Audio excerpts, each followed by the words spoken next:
بابا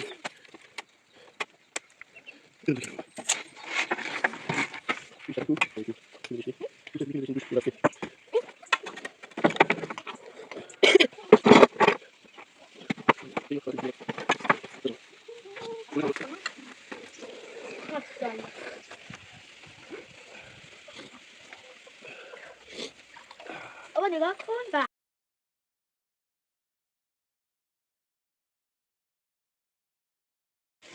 همه جمع کن بذار اونجا.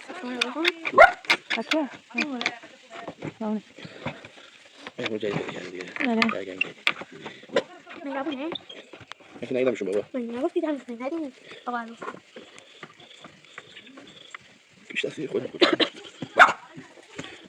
بیا. الان خود ببری. آره فقط بید عقب بود. خب بریم.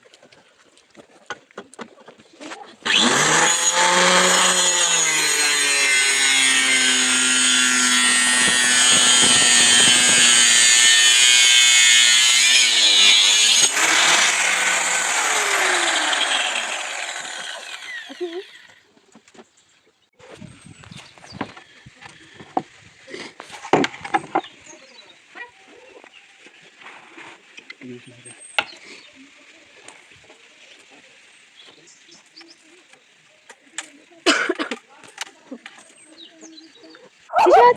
من 72 میشه 52 بودی. اشتباه بریدین. کابینت من اشتباه بریدین. الان من از کجا صفحه بیارم؟ دقیقاً نداری.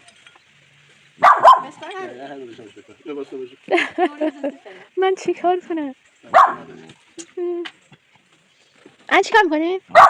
کاری دیگه میکنیم دیگه. یا صفحه دیگه.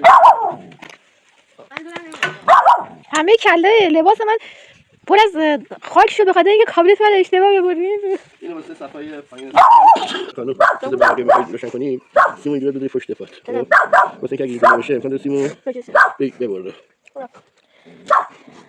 نمیشه فهمید باشه بریم بریم برسیمش یاده باشه